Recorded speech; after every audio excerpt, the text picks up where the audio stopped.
Hello viewers, welcome to my channel. This is Rohit. కుప్పంలో శిరీషకి ఘోర అవమానానికి గల కారణాలు ఏంటనేది ఈ వీడియోలో చూద్దాం. వీడియోలోకి వెళ్ళే ముందు like, share and subscribe to. ఒక తల్లిని చిన్న పసిపిల్లాడి ముందు గ్రామంలో ఒక చెట్టు కట్టేసి ఈ విధంగా అవమానించడానికి పునాది ఎక్కడ పడిందంటే ఒక 3 years బ్యాక్ పడింది. ఆ పసిపిల్లాడి మనసు ఎంత క్షోభను అనుభవించి ఉంటుంది. శిరీష భర్త తిమ్మరాయప్ప ఒక 3 సంవత్సరాల క్రితం వాళ్ళకు ఒక డబ్బులు అవసరమయ్యి ఒక వడ్డీ వ్యాపారి దగ్గరికి వెళ్ళి డబ్బులు తీసుకున్నారు. వీళ్ళకి డబ్బులు అవసరమయ్యి జగన్ గారిని అడిగి డబ్బులు తీసుకోలేదు. వీళ్ళకి డబ్బులు అవసరం వచ్చి వీళ్ళు వెళ్ళి అప్పు తీసుకున్నారు. ఎవరి దగ్గర తీసుకున్నారు? వడ్డీ వ్యాపారి అయిన మునికన్నప్ప దగ్గర డబ్బులు తీసుకున్నారు. తీసుకునేటప్పుడు వడ్డీ ఎంత ఏంటని చెప్పాడు, ఇచ్చారు. ఆ మునికన్నప్ప కూడా అతను టీడీపీ కార్యకర్త అంట. ఆయన చంద్రబాబు నాయుడు గారిని అడిగేసి అప్రూవల్ తీసుకొని వీళ్ళకి డబ్బులు ఇవ్వలేదు. అతని వ్యాపారం అది. వీళ్ళు అడిగారు, డబ్బులు ఇచ్చాడు. డబ్బులు తీసుకున్నారు, వాడుకున్నారు, అయిపోయింది. 3 సంవత్సరాల క్రితం జరిగింది ఇది. ఒక 1 year బ్యాక్ వీళ్ళు ఊరి నుంచి వెళ్ళిపోయారు. భర్త భార్యని ఎప్పుడో వదిలేశాడు. భార్య ఏదో కష్టపడి పని చేసుకుందామని చెప్పేసి బెంగళూరు వెళ్ళి అక్కడ ఏదో కూలి పని చేసుకుంటూ గడుపుతూ ఉంది.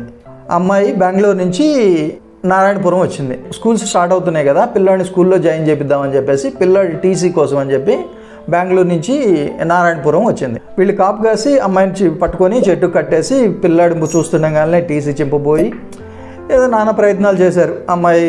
పిల్లాడు అయితే దారుణంగా ఏడుస్తూ ఉన్నారు. ఇలాంటి ఘటన మనుషుల్లో మానవత్వం తగ్గిపోయిందని చెప్పడానికి ఇట్లాంటి కనిపిస్తూ ఉంటాయి.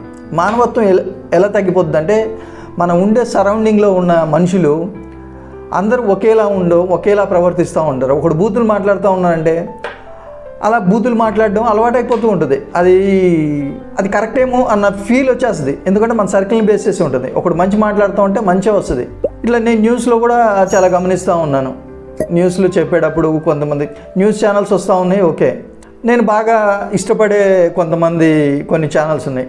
అతనేమో మాట్లాడితే నోరు తెరిస్తే బత్తాయిగాళ్ళు అంటాడు, బ్రోకర్స్ అంటాడు, ఇబ్బందిగా మాట్లాడుతూ ఉంటాడు. ఇట్లాంటి మాటలు ఇప్పుడు ఒకడు తప్పు చేశాడు, దాన్ని కరెక్ట్ చెయ్యి.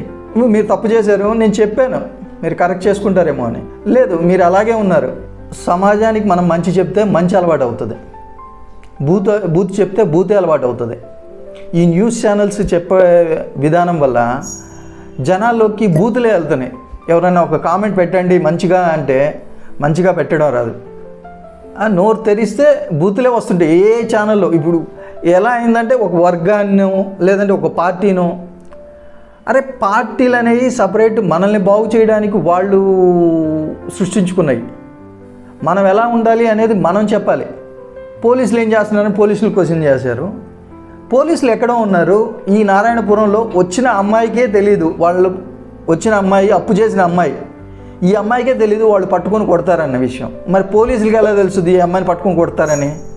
ముందే వచ్చి ఎలా పట్టుకుంటారు పోలీసులు? కొంచెమైనా ఆలోచిస్తారా? ఒక ఈ ఇష్యూ ఇది ఇప్పుడు జరిగింది కాదు. ఇంతకుముందు వాళ్ళ హస్బెండ్ను కూడా ఇలాగే కొట్టారు. ఆ రోజు ఏం చేశారు? ఆ రోజు గవర్నమెంట్ ఎవరిది? ఇప్పుడు గవర్నమెంట్ని క్వశ్చన్ చేయడం కాదు. ఆ రోజు యాక్షన్ తీసుకుంటే ఇది మళ్ళీ రిపీట్ అయ్యేది కాదు కదా. ఆ రోజు వీళ్ళు కంప్లైంట్ ఇవ్వలేదు. పోలీసులకు కూడా వీళ్ళు చెప్తేనే తెలుస్తుంది. పోలీసులు ఏం దేవుళ్ళు కాదు, పలానా ఊర్లో పలానా జరిగింది మనం వెళ్ళి తీసుకోవాలి అని. మనం పోలీసులకు సపోర్ట్ చేస్తే పోలీసులు మనకు సపోర్ట్ చేస్తారు, మనకు న్యాయం చేయడానికి చూస్తారు. ఈరోజు ఇష్యూ జరిగింది, ఇంత జరిగింది కాబట్టి వెలుగులోకి వచ్చింది. అనిత గారు ఇన్వాల్వ్ అయ్యారు, చంద్రబాబు నాయుడు గారు ఇన్వాల్వ్ అయ్యారు. ఇప్పుడు అమ్మాయికి న్యాయం చేస్తున్నారు. ఒక 5 లక్షలు ఓవరాల్గా చేసిన, బయటికి చెప్పడానికి 80,000 అన్నారు. వాళ్ళు ఓవరాల్గా 40 లక్షలు అప్పు చేశారంట. ఇది అమ్మాయి నోటితో చెప్పింది శిరీష. పబ్లిక్కి కావాల్సింది ఉపాధి ఉంటే అప్పు చేయడు కదా. వాడు కష్టపడేవాడు అనుకో, కష్టపడి పని చేసుకుంటాడు. వాడు ఎవరి దగ్గర వెళ్ళి డబ్బులు అడగడు. వాడి కష్టం వాడు తింటాడు. పని లేనప్పుడే ఇలాంటి అప్పులు చేయడం కానీ, వేరే ఏదైనా తప్పుడు ఆలోచనలు కానీ, తప్పు చేయడం కానీ చేస్తారు. ప్రజలకు ఉపాధి కల్పించడానికి ఏం చేయాలనేది న్యూస్ ఛానల్స్ కానీ ఇలాంటి యూట్యూబర్స్ కానీ ఈ విధంగా చెప్తే బాగుంటుందని నేను అనుకుంటున్నాను. పవన్ కళ్యాణ్ గారికి ఏం చేస్తారని పవన్ కళ్యాణ్ గారిని అడుగుతున్నారు. పవన్ కళ్యాణ్ గారు సుగాలి ప్రీతి విషయంగా క్వశ్చన్ చేయండి, ఆయన చేస్తారు. ఇప్పుడు ఆయన తీసుకున్న డిపార్ట్మెంట్ ఏంది, ఆయన ఏ డిపార్ట్మెంట్లో చేస్తున్నారో దానికి సంబంధించి మీకు ఏదైనా అంటే పంచాయతీరాజ్ సంబంధించి ఆయనకి అర్జీ పెట్టండి, ఆయనకి తెలిసేలా చెయ్యండి. తెలిసినా కూడా చేయలేదు అంటే అప్పుడు ప్రశ్నించాలి. ఒక మనిషిని క్వశ్చన్ చేయడం చాలా ఈజీ అండి, దాన్ని కరెక్ట్ చేయడమే చాలా కష్టం. ఆ కరెక్ట్ చేయడానికి టైం పడుతుంది, ఆ టైం మనం ఇవ్వాలి. ఎలా కరెక్ట్ చేయాలో నీకు తెలిస్తే చెప్పాలి. 3 సంవత్సరాల క్రితం జగన్ గారు సీఎంగా ఉన్నారు అంటే జగన్ గారి వల్ల ఇదంతా జరిగిందంటారా? లేదు, ఇప్పుడు కుప్పం నియోజకవర్గం చంద్రబాబు నాయుడు గారిది, చంద్రబాబు నాయుడు గారు ఇదంతా చేయించారంటారా? ఆలోచించండి. అతని వ్యాపారం అతను చేసుకుంటున్నాడు, వాడికి అవసరం, వాడు అప్పు తీసుకున్నాడు. వాళ్ళకి రాజకీయ నాయకులకి ఏంటండి? ఇలాంటివి జరగకుండా ఉండాలి అంటే ఉపాధి కావాలి. ప్రజలకు ఉపాధి కోసం ఏం చేయాలి, ఎలా చేయాలి అనేది ఒక ప్రణాళిక ఉంటే వీలైతే ఆ ప్రణాళికని చెప్పండి, దాన్ని ఇంప్లిమెంట్ చేసేలాగా గవర్నమెంట్ దాకా తీసుకెళ్ళండి.